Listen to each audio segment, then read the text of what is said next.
We start over. Okay, I'm very Okay. sorry, guys. I thought I had pressed the live button and we were live, but clearly we were not. So thank you for letting me know that we were not live.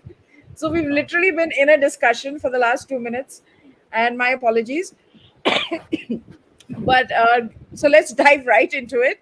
Of course, we're joined by Professor Dipankar Sengupta, University of Jammu. You know him very well, and joining us for the first time is senior advocate Percival Billimoria. Thank you so much for joining us, and it's we really look forward to your comments here on this. On we're not the Sunday Club today, but we usually are. But anyway, getting down to Rahul Gandhi's latest outing abroad, and just was I was just talking with Professor when we realized we weren't live. Yes, I know I'm unprofessional because I'm not a professional host.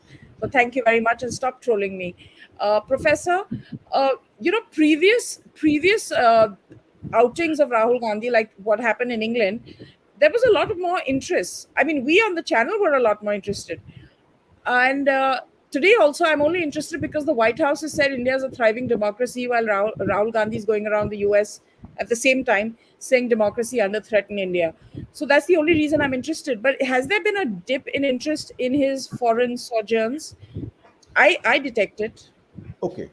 When he went to the United Kingdom for the first time and he said those things, you see, he got a press, he got a lot of publicity.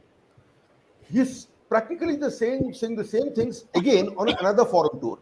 So there's a diminishing returns to all this. Okay. So it's understandable that he wouldn't get the kind of publicity that he got last time. But that's not surprising. What is surprising is that he and his team insist on persisting with the same line. That I think is surprising. There has been no change in his line. What he said in the United Kingdom, the tone and tenor of that seems to be the same as what he's saying in the United States. Now, it is true that the United States government will not take cognizance of these particular statements for obvious reasons. Governments have to do business with governments, and therefore they are very unlikely to react to these particular comments. What is interesting is basically the coverage of the press in India itself. And I am looking at the usual cheerleaders in the press, changing their manner of reporting in a manner to make Rahul Gandhi's speeches look good.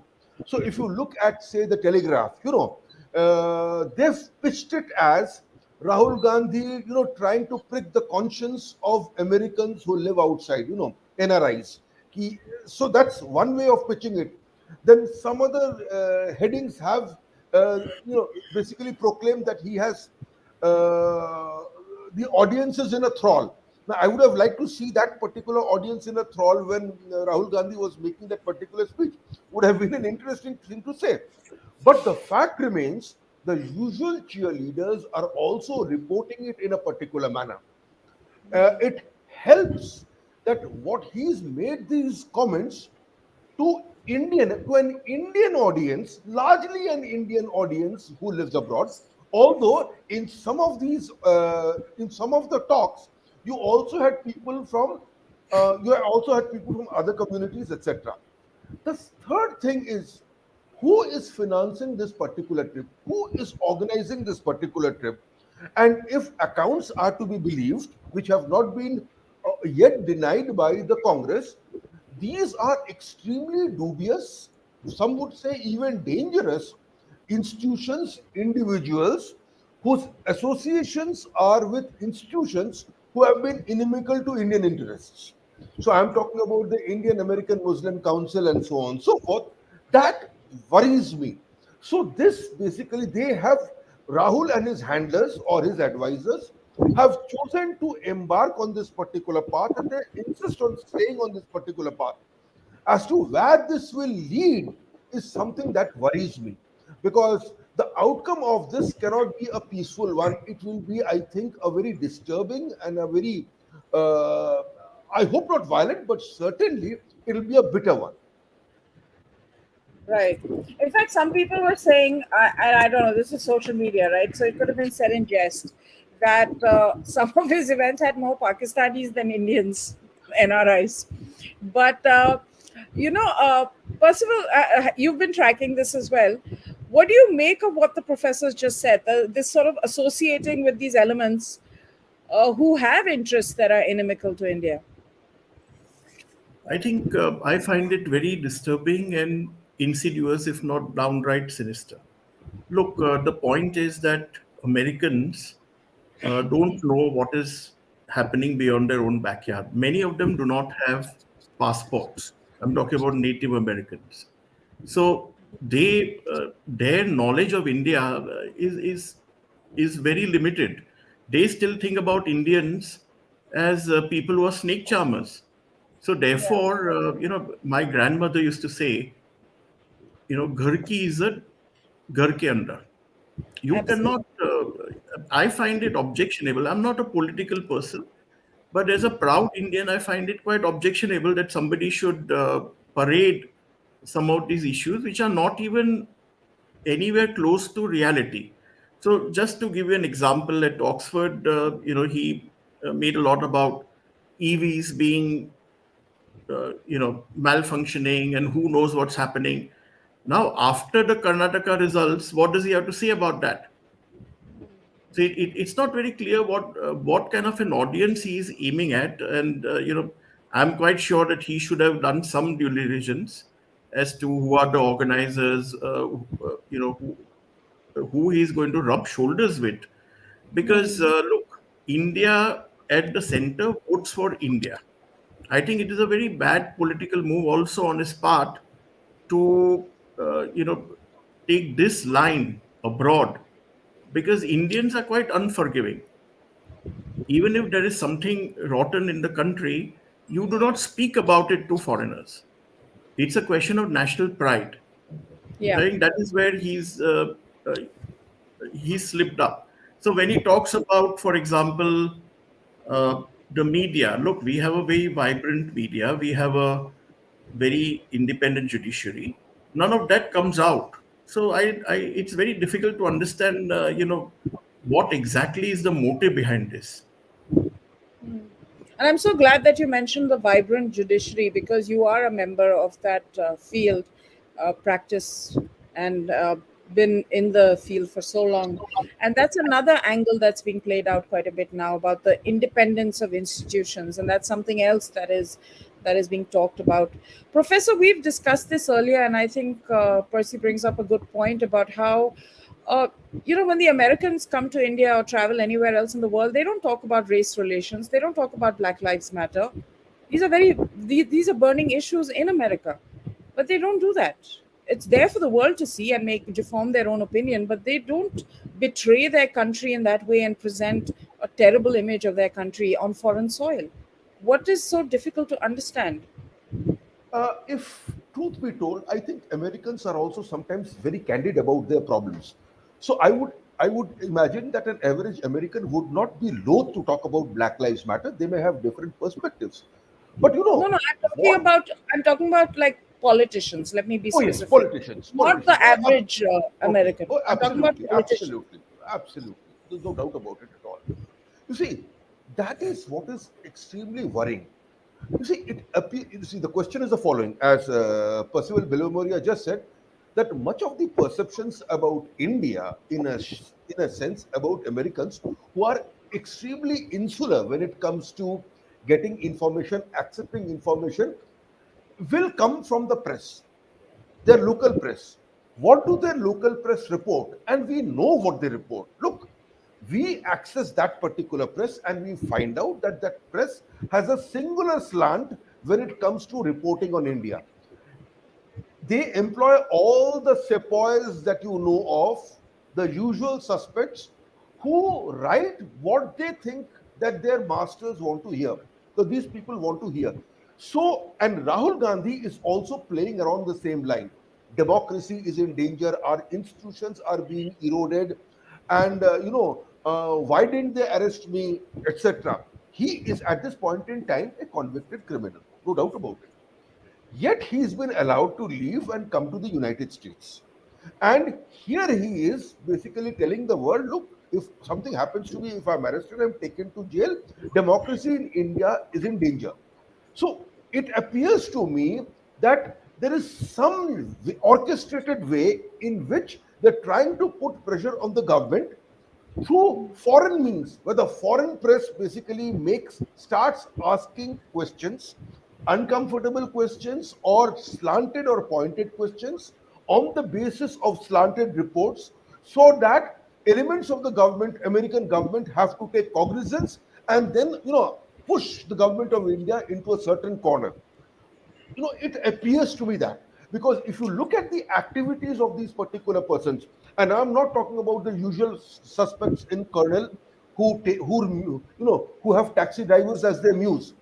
I am talking about professors of political science. I am talking about other Indian social scientists who are indulging in this day in, day out, practically asking their home governments, which is UK and the United States, to take up positions. And sometimes, given that all governments want to be bipartisan in that sense, so as a gesture to convention, they will make certain statements. Now, my observation is that for a long time, the government of India, when these observations are made, are pretty diplomatic about it. Remember what Jaishankar said about the US ambassador Garcetti, कि प्यार से समझा देंगे. So by and large, our diplomats, our politicians have been able to work their way around this particular problem. But many things in global politics is actually incident driven. You never know which minor official in the United States or the United UK will trigger off something whose consequences, could be anything, could be serious. He Yeah. may, in his comment, offend a senior minister, who may in turn, instead of leaving it to the diplomats or the foreign ministers, say something out of turn, which in turn may lead to a spiral. So that is why, that is what worries me actually. That is what But worries me. hasn't that already happened with Rahul Gandhi, with Rafael? Hasn't that already happened with France? That's already Look, happened, right? He said it's something, happened. they turned around and said it's not true. So it was See, like an international incident. so we are lucky that it was in France. I think our relations with France, diplomatic, etc., are sufficiently strong for Rahulisms not to disturb them. I am not too sure our relations with the United Kingdom are that strong any longer. There is already a lot of mutual distrust, or rather distrust on part of India with respect to certain UK policies. We are also not that comfortable in several areas when it comes to the United States. So, under those circumstances, with so many elements working at cross purposes within the United States itself, you never know what a foolish statement can lead to. That is what worries me. That is what worries Okay, Professor, I need to go to Percy now. This is interesting because today, speaking of will governments take note, the Americans, the spokesperson, the White House spokesperson, was asked a question. They didn't, of course, frame it in the sense that Rahul Gandhi is going around saying this, but definitely the timing was very interesting because that is what he's right now on that tour. He's saying these things, and a direct question was asked of the White House spokesperson that about democracy in India, and he replied and said that it's thriving and it's healthy. You just need to go to New Delhi and you'll see what it's like. I think you don't even need to come to New Delhi. You just need to turn on YouTube or any of our debate shows, and you'll see just how much we're thriving. So, but so obviously, I'm trying to figure out who is his audience because the government there, a leader like him of a major political party in India. I can't even say like the major opposition party because it's not, but a major political party of India, you would expect him to be taken seriously by the establishment there just because India, major political party. But I think if he's going to say these things and if he's being indirectly rebuffed by the establishment there, the government there, then that's embarrassing. And he's just on the way to getting a non serious image like he has here, even globally. Absolutely. So it's incredible that somebody should knock India abroad. And a lot of what he's saying is not even accurate. So I believe that there was a question that was posed to him about the CAA. And the questionnaire thought that the CAA was all about wanting to deploy to, throughout Indian Muslims. That is not even the situation. Now, this is something that surely somebody ought to have clarified, that this is the law, and if you want to oppose the law, please say, I oppose the law for such and such reason. This is my reason for opposing the law. But you cannot let some untruths to foster and take hold. This is really it's bad politics, and it is going to hurt his own party. If you want to push your party, if you want to oppose the BJP, you can do so. There is a lot of talent in the Congress as well. Why don't you put some of that talent forward and see what happens in the elections? But this is something that is going to backfire. It is One going to backfire, and I think part of the backfiring, which we started off the conversation with, is the fact that not too many people are tracking this in India, at least. I doubt many are in the US also, but definitely in India there has been a dip in interest. Go ahead, Professor. You wanted to say something. But let me tell you, I mean, let me come in on what Percival Billimoria just said. You see, much of what he said about the CAA is basically the momentum of the past rhetoric that the Congress has employed on the CAA. So it is not possible for him at any point in time to stop and say, "Okay, I'm doing a turnaround." So it's the momentum of its past rhetoric which basically caught up with him, and he said what it said in that particular meeting. What is the problem? The problem is the following: what he says on CA does not see on CEA, it doesn't bother the foreign governments that much. But should he ever come to power or in a position of responsibility, then what he said in the United States or in the United Kingdom would come to haunt him, because even though he knows that they are not true, because he said it, that would have an implication on policy. So this is a lose-lose situation. There is nothing for him to be gained. If he says these things in the United Kingdom, it does not help his politics or his vote bank in India. On the other hand, if he wins or he comes to a position of power, in spite of what he did in the United Kingdom, the statement that he made out there will come back to haunt him, But because he's people made will that hold him to statement. account. He has Professor, made he that made that statement. statement about Dalits in the 1980s and Muslims being treated like the Dalits I were in the 1980s. see, that is the problem. That is the problem. He is making these statements when A, they are factually inaccurate. B, for the life of me, I cannot figure out what he hopes to gain by making these Yeah. particular statements. The thing is, he's trapped in an ecosystem, echo chamber, where his retinue, his followers, his handlers, managers, call them what you will. They believe that this is the way to basically go forward to rally the faithful. This is not the way to rally the Congress faithful. It is not. The Congress voter, in a sense, is also basically a centrist voter.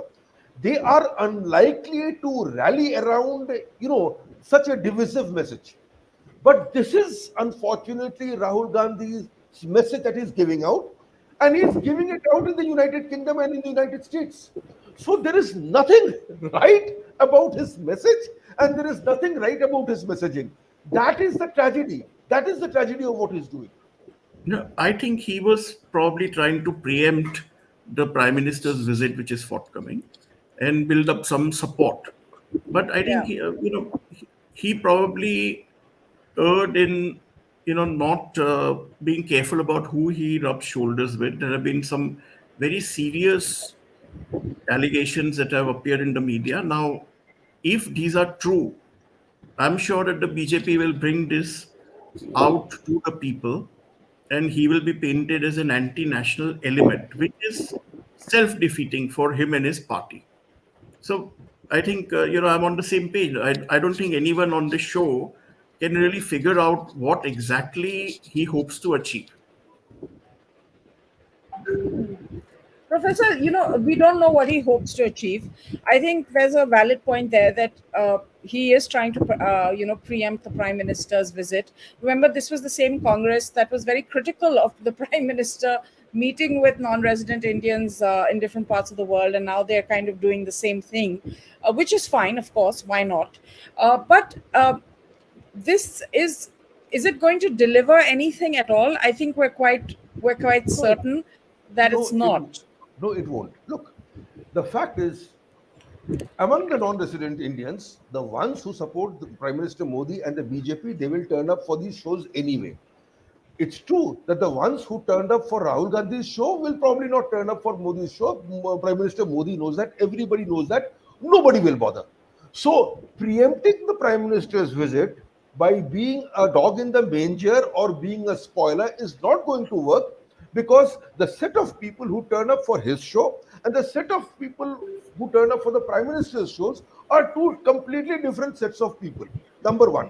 Number two, so Will's comments prod the host governments to take a different line or a difficult line vis-a-vis Prime Minister Modi? And the answer is no. Look, governments, in a sense, are run by professional people, at least well versed in the art of governance and diplomacy. They are not going to get taken in by these particular, shows in the United States. Yes, there are times when a sitting government is at an edge and the government is waiting, is snapping at his heels, and there are, you think that this government, in a sense, is going to, probably not come back to power, and then you use these particular events to strike hard bargains with the government, so that the government is also able to show that I have had a successful diplomatic visit. In this case, I am afraid none of the conditions that Rahul Gandhi hopes to exploit, they exist. I believe this America's visit will be professionally and superbly managed, and it will be a diplomatic success. If it is not, it certainly will not be because of Rahul Gandhi. Okay, And I, I can. I know, Professor, the other thing, without sounding arrogant in any way, but just mostly factual, is the way the world is headed, the kind of conflicts that are going on at present. America has more to gain from India than India has to gain from America, as of now. Uh, Look, that's possibly overstated, but I yes, the don't know. Americans. There's a realignment of nexuses. We're moving away from a Yes, unipolar world. absolutely. But even as we are moving away from a unipolar world, I think India has a lot to gain from very good relations with the United States. The Of course. problem, the problem lies within the United States itself. You see, if you look at the number of international policy disasters that the United States has been involved in, you could you could name them. Iraq, you could name Libya, you could talk about Syria, you could talk about Afghanistan.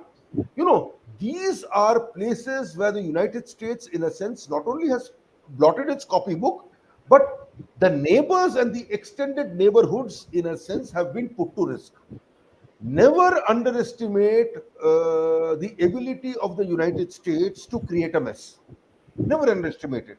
So, at least you have to persuade them not to create future messes. And in that sense, I believe close friendship with the United States is in India's interest as well. Look, India has managed this beautifully. Our relations with the United States are wonderful. Our relations with the Russians are wonderful. Our relations with the Iranians are wonderful. Why spoil this? So the question is, yes, it is not a unipolar world any longer. It is also true that the United States needs India more than they ever needed India before. But the fact is, the United States is also capable of great stupidity done in a deliberate manner after due And they have an deliberation, election coming up also. and they Let's have an be clear election about coming up. They that. have an election coming up. Uh, so about international relations, you never know.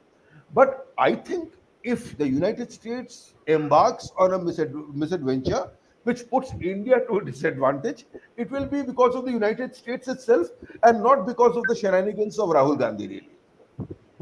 But I think, Percy, you made a very important point. The people that are actually attending this and the people he's rubbing shoulders with, to put it mildly, it's live ammo for the BJP because they're going to dig into it. They're already WhatsApp forwards galore which are analyzing photographs and names and numbers of people who are on those RSVP lists. And there's a lot that's coming up, which is not pleasant at all, and which one has to really wonder that who is advising him, and why is he getting involved in this sort of murky nonsense? Is the desperation now at this stage? Yeah, I think, after Karnataka, I think he will have reason to believe that there is some hope for the opposition in 2024. But opposition party has to be strong, has to be credible. By making these kind of statements, you are impacting your own credibility. That's the issue. See, I have great difficulty with this narrative that is building. So let's take media now. He used, there's a charge of espionage on a Yeah. journalist. Now that is being portrayed as an attack on the media. Now, how does that figure? Are you trying to say that media people have some special law that doesn't apply to them? See, the same thing happened when there was, Rana Ayub, who was booked for money laundering. Now, there is an offense. She has been charged. It has to be investigated in accordance with the rule of law. So let the rule of law prevail. Just because she is a journalist, she cannot go around saying that, look, this is an attack on the media. That is what happened. So I find this narrative very objectionable. Which is where I'm saying that, look, we have a very strong and independent judiciary, and the judiciary ultimately comes to the rescue of anybody who believes that there has been injustice. Yeah. So, therefore, for Professor, somebody to push a narrative abroad, which doesn't really behove his status, if he wants to be the leader of the opposition, this is some of the last things that he should be doing. but see, also, I mean, interesting that you mentioned press freedom and these kind of issues that are coming up, because only today it was revealed by the media that BBC has been misreporting its earnings and not paying taxes as they should be. And the whole time, this will be in recent public memory, they were going on and on about press freedom and the fact that that documentary came out, and hence Modi's put the agencies after them, disregarding the fact that these inquiries from the IT had been going out to them for the past 3 years. That's how long they had been being sent out. And that's actually, but they go so hard at this for like a month or two, and investigations take time. So by the time the facts actually come out and there is culpability, they've already managed to create an impression of media and journalists being attacked, and it's pure lies. Yeah. So, See, look, as far as taxes are concerned, there is a very thin line between tax planning and tax evasion. The courts have, right from the time of the McDowell's case, have come out in favor of tax planning, but not tax evasion. And where you draw the line is always debatable. So whatever happens, if the revenue department believes that there has been some evasion, then they will pursue the matter. But that cannot also be to say that that is an attack on the media is posturing. See, everybody believes that somehow Prime Minister Modi or our Home Minister has a direct hotline to every judge in this country. That it doesn't happen that way. So, for example, the person who held against Mr. Rahul Gandhi for defamation. Now, whether let's leave alone the merits of the issue. That is something that there's a separate discussion altogether. But to then say that okay, so this it is the BJP behind this, I think that is it's an absurd situation. It's a very, very, very insidious thing to say that anything that happens to an opposition leader or somebody who is opposing the government or the media is actually caused because of government pressure or is motivated by the government somehow. I and think it's that is and it's Professor, it's this thing, no, you repeat a lie enough times and it become the truth, and by the time the actual investigation takes place and the facts come to light, it's already been established. And here we are, joined by Sohail Seth after his dancing lesson. Did you enjoy your dance lesson, Sohail? I'd taken my daughter, who's 3.5 years old, for someone who's constantly traveling and trying to invent ancestors and relatives across the country. It's a bit shameful that you should, in the middle of a serious subject like this, get into this kind of acrimonious uh, I'm aggression. just asking about the dance lesson. Okay, go ahead. Sohail. And we have a new guest today, Percival Billimoria, senior advocate. Yeah, who doesn't know I don't know if Percival? you both, He's more you know well him. regarded than you will ever be in your Do profession. you know him? Yeah, who doesn't know Mr. Billimoria? Yeah, not knowing Uh, Mr. Billimoria is like not knowing Rahul Gandhi or Narendra Modi. Good Lord. I Go ahead. have a very contrarian view here. In our country, we get rattled by anyone who says anything about us, as if we are so thin skinned, so fragile.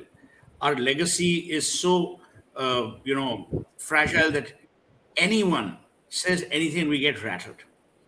On the one hand, we all say that Rahul Gandhi is unintelligent or intellectually innocent, which is a much politer way of calling someone an idiot. And then on the other, whatever he says, we say, oh, but Rahul Gandhi ne keh diya. Now, when a caravan is moving and dogs bark at it, does the caravan stop? No. So tomorrow, if someone will say, oh, but democracy is in danger, do we have to accept that? Now, look at the erroneous arguments on the part of Rahul Gandhi. While he's in the United States, one evening is a celebration of the victorious win in Karnataka. Was that a result of democracy or was that a result of autocracy? I mean, the man scores more self goals than I can ever imagine, even a childlike footballer scoring. And yet we take this man seriously. You know, the only person I think who takes Rahul Gandhi seriously is Sam Petroda. Because Sam Petroda ki dal galti hai. I don't think even Sam Petroda's family takes him as seriously as Rahul Gandhi does. They are made for each other. If Wills were still conducting the contest, these guys would win. So I don't understand why everyone gets rattled when Rahul Gandhi says, "Oh, there's a lack of democracy." For a man who continues to own the party of which Kharge is an employee president, for him to then talk about the virtues of democracy is a bit far fetched and a bit rich. So, my advice is Rahul Gandhi's comments must be taken as they are. And what are they? Because of Godi or non Godi media, anything he says in India is not amplified and no one cares. He needs a bunch of disgruntled people across the world who have a grudge against Narendra Modi or India. So it's just that यहाँ पे दाल नहीं गलती, he'll go abroad. Now this Nishant Pandey bloke has just asked me why we're discussing Rahul Gandhi, because that's the subject. Now this Nishant Pandey's intelligence is almost akin to Rahul Gandhi's. The point is we are discussing it because it is the subject. Otherwise, we would discuss Nishant Pandey's high level of IQ. So I would only say that the problem is that everyone takes Rahul Gandhi non-seriously, and yet we are forced to debate everything that he says. Actually, we haven't come to it as soon as we would have usually. I was just telling Professor that. Sahil, I actually see a dip in interest in his visits abroad from the last time round. We are actually not seeing that much of an interest in what he's saying abroad anymore, because that's the thing. You're not offering anything new. You have nothing new to say. You're saying the same thing. You're just taking that message to different parts of the world. And that's about it. And you're right. A bunch of disgruntled people turn up who are unhappy, and you're unhappy with them, and it's a pity party, and then you move on. Percy, Let please go ahead. Yeah. So I'll just differ with Sohail only on two counts. One is that, as a patriotic Indian, it does hurt me because, see, look, who are you addressing? You are addressing so-called Indian diaspora. We have to also be aware of one thing. This Indian diaspora is now the third generation. These are people who are probably born abroad and who owe no allegiance to the mother Yeah. country. Moreover, you must be, they are also prone to the same disinformation that Americans, gullible as they are happy to lap up because Americans, as I said, believe that we are a country of snake charmers. So from that perspective, it creates a bad narrative. Second thing is, look, the country needs a very credible and a serious opposition. This is not a serious opposition. Now, from these two perspectives, I think it is objectionable. So let Professor, me go ahead. take Percy's point of opposition. And I've said this on your show several times. It is not Narendra Modi's business to get up every morning and go to Khan Market looking for an opposition. The opposition has to exist. Now, the opposition in this country is like most other things, it's besotted with crabs and beset with them. You think Mamata Banerjee will ever want to be in bed? I mean, in a manner of speaking, any other opposition leader? No. Will Aditya Thackeray, that poor guy got even thrown out by his erstwhile ally, the BJP. The BJP has shown you how even allies for them are anathema. Today, when the Bharat Jodo Yatra happened, Akhilesh Yadav said that, oh, I have not been invited. These are a bunch of disgruntled, unhappy, bitter jokers. I have to tell you something. There's a problem, and I want the panel, and I want all these people on the chat, including Nishant Pandey, to actually think about this. For the last several years, we are becoming an angrier and angrier country. I'll give you an example. If you smile at someone at the airport, he'll say, "Has kyun rahe ho?" Bhai, you're smiling because you've just read a great book or a great quote or a great joke. People are upset about being happy. I mean, ironic as it may be. In this anger, we can't seem to digest anything that is positive. We are looking for the negatives. Look at our country. Ashwini Vaishnav, what do you say about the accident? We'll have to wait for the investigation. Here's a man, minister, standing there 50 hours or whatever, however many hours. Oh, but he's incompetent. Oh, but there was a mosque there or there's a temple there. I mean, for God's sake, this country cannot ever revel in the good that it has achieved.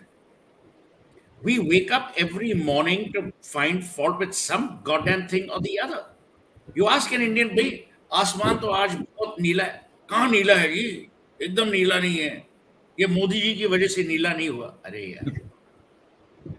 So in this era of unhappiness, when you have a guy like Rahul Gandhi going abroad, what is he doing? What is Rahul Gandhi doing? He is only, as Percy rightly said, he's amplifying the negativity, isolating the hate, and telling Indians that why the hell do you love India? That to Indians who are in the diaspora. Let the Dipankar come. Oh, it's so sad. Okay. Let me just pick up on what Suhail said. That Indians are getting angry. Yes, the level of anger has risen. But there's a reason for this. You see, what 2014 did and 2019 amplified was churning in Indian society where a lot of people who thought power was their birthright and they would wield power forever were turfed out of power. You see the manifestation of that anger, that frustration, that sense of entitlement in what Rahul Gandhi did in the United States and the United Kingdom. Really. Is the other side angry? Yes, it is angry. One of the anger is basically, our voices have been suppressed for so long, and now we suddenly find freedom. And this particular voice, let us face it, this particular voice is not schooled in the best traditions. It is sometimes chaotic, inchoate, rude, crude, and when it expresses itself, sometimes, in fact, most of the time, it expresses itself in anger. But the anger that Rahul Gandhi feels, the frustration that he feels, and he expresses in the United States, you may say it should be ignored. And I, for one, would be, would tend to believe that. The problem is this, that some of the stuff that he says will be retained as ammunition by powers that be to be used at times when this ammunition they feel becomes effective. That is my problem. You see, what is he creating? He is creating a system, and as Percival pointed out, where what you think is your natural constituency, NRIs, even they will not stand up to defend you when adverse report comes in, because they believe that these adverse reports must be true because an Indian politician came all the way to this particular place to tell us that this was true. So a natural constituency that you have, let us face it, India's messaging abroad is still very inchoate, it's still very crude. It's not as effective as should be. Under those circumstances, if the NRIs also, or a section of the NRIs also turn against you, and they, in concert with the American press, tries to, they basically also become anti-Indian or anti-government of India, then you have quite a handful on your plate. You can't deal with this all the time. And that is why I think worrying about it, as Percival said, is the right thing to do. Unfortunately, government of India's messaging on this is not as effective or as timely as it should be. It's pathetic. It's pathetic. Percy, go ahead. Yeah. Yeah, so just to amplify what Professor said, not too long ago there was the Chicago Council, City Council, that actually passed a anti-India resolution on Kashmir. Yes. Right. So this is a very good example of the kind of damage that this can do. So this is why, of course, it's not relevant to even talk about this nonsensical diatribe, but at the same time, it must be opposed. You And the know, caste-based resolutions, the Advaita, caste Otherwise, this is the discrimination kind of resolutions. narrative that that takes hold in American society or any society outside India, which is so far so from the truth. I mean, look, if you're talking about Modi eavesdropping on your phone, the NSA boys and the guys in Langley will be laughing their heads out because it is the US NSA which is the biggest eavesdropper Eavesdropper. all over the world. so let me tell you what happens and what doesn't happen. I've said this ad nauseum. This is by far the worst government as far as communication is concerned. A. B. It's a government that is always in denial when something is written against it. For instance, suppose Washington Post or New York Times. Oh, we don't care. We don't care. Let me tell you who cares. Investors overseas care about what the Financial Times says and what the Economist says. What the New York Times says and what Washington Post says rings down hard with people who are either wanting to invest in India or travel to India. It also creates an unnecessary, untrue anti-India narrative, which could be well avoided if you had proper communication channels. Number two, we are the worst country as far as soft power amplification is concerned. We have two Nehru centers across the world. They are more like chai and samosa stores rather than any goddamn thing, run in the most decrepit and disastrous manner, which is meant for sinecures for retired or people who you want to reward. I have a very dear friend, Amish Tripathi, is the head of the Nehru Center in London, but Nehru Center in London hasn't changed.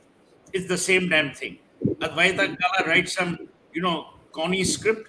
Even her script will be launched there with samosas and wine, cheap samosas.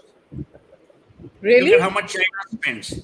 China spends almost $30 billion a year on soft power. How much do we spend? Less than 2 million. That's who we are. Number three, we have zero outreach to editors and we have zero outreach to columnists and even zero outreach to influencers across the world. We think we are doing them a favor. कि भाई हम India है हमारे पास आओ घंटा यार कौन चिंता करता है Number four, there is, as Percy said, to counter Rahul Gandhi, you don't need a Jaishankar. That's the mistake this government makes. To counter Rahul Gandhi, You need someone who is not connected to politics and yet is respected either as a columnist, author, professional. The tragedy is you use Shankar to counter Rahul Gandhi. So then Rahul Gandhi says, see, the government is attacking me. I mean, how stupid are these jokers? How stupid. Narendra Modi is supposedly a smart guy. Why can't he understand this nonsense that's going on under his watch? I mean, these are simple things, Advaita. Even you can understand them. This doesn't need No, rocket science.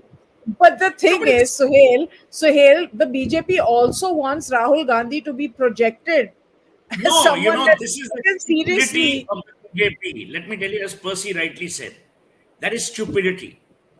Every day you feed one chap and say कि भाई रोज हमको गालियां दो, 3 बार देगा, 4 बार देगा. After that, people will say, भाई ये तो सच ही कह रहा है. Why would you feed a snake milk? What kind of perverse bloody logic is that? Does Narendra Modi need a stupid Rahul Gandhi? I don't mean stupid Rahul Gandhi. I mean a person who behaves stupidly to win an election. Is that what Narendra Modi's competence is? It's bizarre for you to say, I mean, you means everyone, to say that, oh, Rahul Gandhi is helping the BJP win an election. It speaks very poorly of the BJP. It doesn't speak poorly of Rahul Gandhi. So those guys who are saying this are actually stupid, means in the BJP.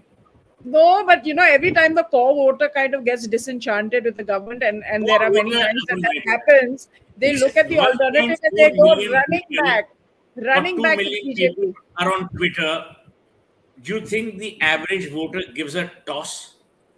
But as Percy and Dipankar said, what Rahul Gandhi says in halls of academia, within the confines of think tanks, that gets a greater level of intellectual amplification, which, by the way, we should avoid if No, we no, can, because and we should. but Sohail, he's from the left. He's a leftist, so that अरे they are भाई going यार, to give him that. They are going to push him up like that, and I he know knows left who has the control in academia. Jyoti Basu Oh, was I as see. left as he chose to be. There is no such thing as leftist or not leftist. Point I'm making, Advaita, is we have three things at our command: soft power, the ability to go beyond government, and three, strategic outreach. If we do these, we'll be on track. Professor, quick question for you, and make it like a short response, but a mini lecture on IUML and why it is secular or not. Because he's gone there and he said the IUML is completely secular. Of course, it is not secular. The IUML is not a secular party. I mean, see, the question is, any party in India, in a sense, has to abide by the Constitution of India.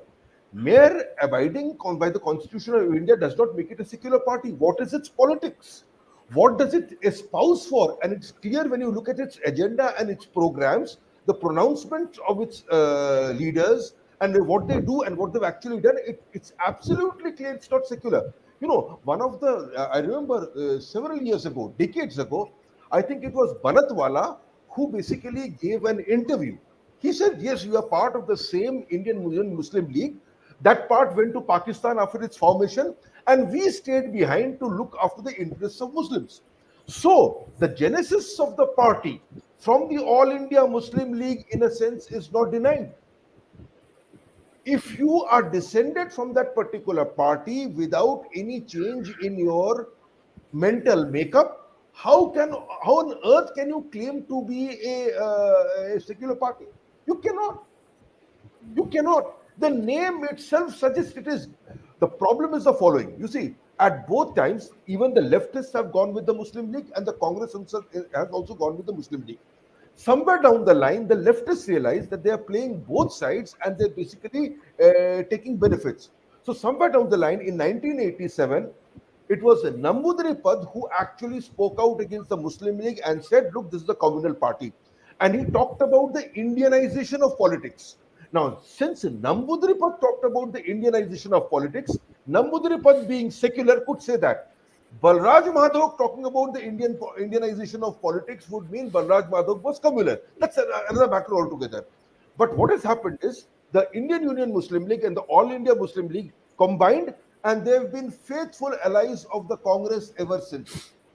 They've been faithful allies of the Congress ever since. Let Rahul Gandhi say what is the difference between the Congress and the Muslim League then when they're both secular? Let him say it. He does not say so. This is a dishonest, disingenuous statement made from time to time. Sometimes the CPM used to make it, sometimes the Congress used to make it, but it is a disingenuous statement nonetheless. Oh, well, and on that note, Percy, I'm going to hand over to you for the last comments for your debut on our show. Just wanted to ask you, how suspicious are these people that he's rubbing shoulders with? Is this media propaganda? Because a lot of media is reporting it. How seriously should we take this? Look, it's difficult to say because one doesn't know the exact background behind all these characters. So, for example, this lady Sunita Vishwanathan, when I read this is the first time I heard about her. But what I'm saying is that really it is up to the government to take this issue to the people. If there is something insidious here, then it becomes an election issue. And also, just to amplify what Sohail said earlier, even the New York Times is now leftist. I Yeah. mean, there is a huge, left-leaning ideology that pervades New York Times and the Washington Post. And then you must also remember that that China, in fact, has been accused by the Western powers of having their own police stations. It's incredible. I Yes, mean, we are talking about in New soft York. power and projecting soft power, and this is the kind of Yeah, ideology yeah, that we are trying to battle. There is a foreign You know, government that has police stations. yeah. So I want to leave all of you with one thought. Intellectuals, by and large, are left of center. By and large, if you look at academia, you look at campuses, you look at universities, because that's been the dictum. We keep saying the history of India has been corrupted and been written unfairly. Again, blame it for all the right reasons on a very left of center narrative. Today, for the first time in India, we have right wing intellectuals, means intellectuals who are right of center. I remember Advaita in the good old days, you had Swapan Das Gupta and Chandan Mitra, the only two guys who were right of Kanchanda. center and working in the Kanchanda. Statesman in Calcutta. My point is, why can the BJP not encourage independent intellectuals who genuinely believe in being right of center rather than debate, bitch out, insult the left of center people? Those guys are not going to change. You see, there's an old saying, Sun Tzu, use a borrowed knife to kill your enemy.